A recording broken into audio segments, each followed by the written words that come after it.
Momentum is a show about movement. Movement through space, movement in time.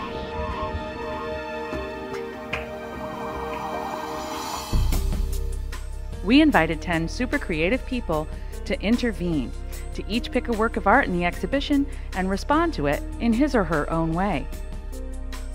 We're doing the exhibition Momentum to celebrate our 45th anniversary year, to kick off the anniversary year celebration. It's a way of looking at our permanent collection completely new and very differently. The idea of the exhibition is embedded with surprises, not just for our audiences, but for us as well. In the spirit of the San Jose Museum of Art's 45th anniversary, I was considering the ideas of time passage and movement and how they would work together in an exhibition. I tried to choose work that shows the breadth and depth of our collecting interests and also the types of media that we have. There are photographs, sculpture, painting, as well as new media, and pieces that have not been shown before. Usually, we're really focused on highlighting the intentions of the artist in making a work and connecting our audiences to the artist's intentions with a work of art. In this case, we added an intermediary step in this value chain, and we invited artists from vastly different disciplines to respond to artworks in the permanent collection in any way they wanted. It was interesting to get a group of creatives together that weren't necessarily straight ahead artistic media workers. So we don't, if you notice, we don't have a professional painter or a professional sculptor on the list.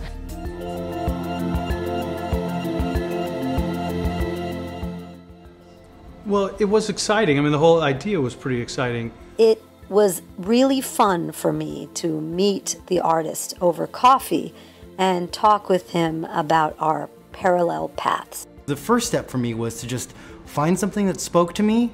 I just looked for what moved me. And before I was looking, I had decided that I needed to have a really strong and different response to a piece, and that would be my piece. There was something about Fred Spratt's piece that to me seemed challenging in a way that I saw it as an opportunity to perhaps do an intervention with myself as well. So the word intervention is sort of terrifying to me. So when I heard this word, I was like, oh my gosh, how am I going to respond to this? So this word intervention was used in the proposal, and I was immediately taken by it. I really liked the idea of it suggesting that we were being a little bit between the art on the wall and the visitors. We were like active visitors. Generally, what happens with my work is I go through the world and I look at the whole world as this potential for me to cover with knitting. So when you said we'd like you to pick a piece and do an intervention, I thought, well, I'm definitely not going to cover that piece with knitting. I just thought of intervening as an opportunity to engage with something. I didn't just want to comment on his piece. I really did want to engage with it. Now, I'm a stand-up comedian and a storyteller, but primarily I deal with funny.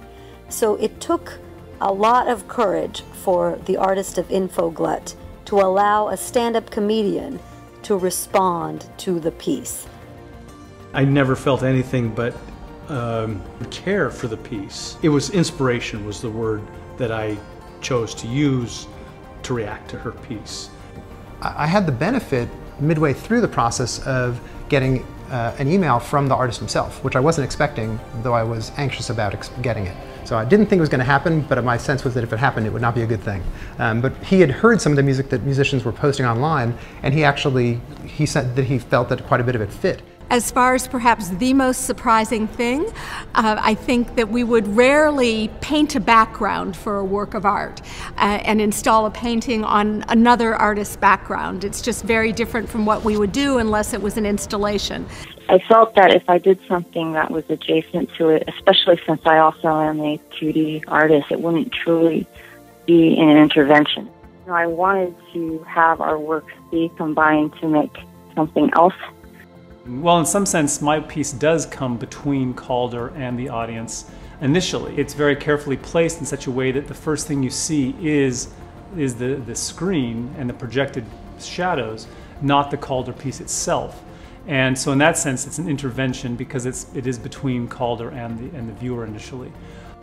So there are liberties taken in many different ways, but we trusted in the fact that people who were also artists in and of themselves would connect with the work in a really significant, personally meaningful, and creative way. And the results are surprising us all as we keep seeing these works of art in very, very different perspectives. In many ways, I felt as though I was collaborating with the artist. I collaborated with a composer. I collaborated with film and painting and choreography. Another common phrase that you hear a lot is, oh, the pieces were in dialogue with each other. That I didn't want there necessarily to be a sense that they were talking to each other, but I wanted it to be very clear that that piece was responding to the piece. You know, it's one of those really interesting contrasts to see something that's, you know, very round and kind of very high tech, and then there's this thing that's got a black square behind it, and it's got this sort of low-tech universal feeling of a bicycle wheel, which is so very accessible to people. I'm excited to see what's going to happen. I don't know what's going to happen. Like, this is a big question, an experiment for me. Like, I don't know what's going to happen, what that energy is going to feel like as those two pieces are crossing paths, but I'm excited for that energy. What intervention meant to me began initially as, you know, some kind of idea about disrupting or interrupting the piece. But what it ended up really being was disrupting my own process and changing the way I look at writing poetry. It was sort of shocking. It opened up, it catalyzed a whole complete new series of work for me. I felt that it was perhaps a gift from the artist allowing me the opportunity to have that experience. We encourage audiences to similarly invest time, thoughtfulness, and their own awareness in looking at both the original work of art and the work of art that's a response to that. So it's a complete chain reaction, and the visitor's response completes the chain. Now it's your turn. Momentum, an experiment in the unexpected.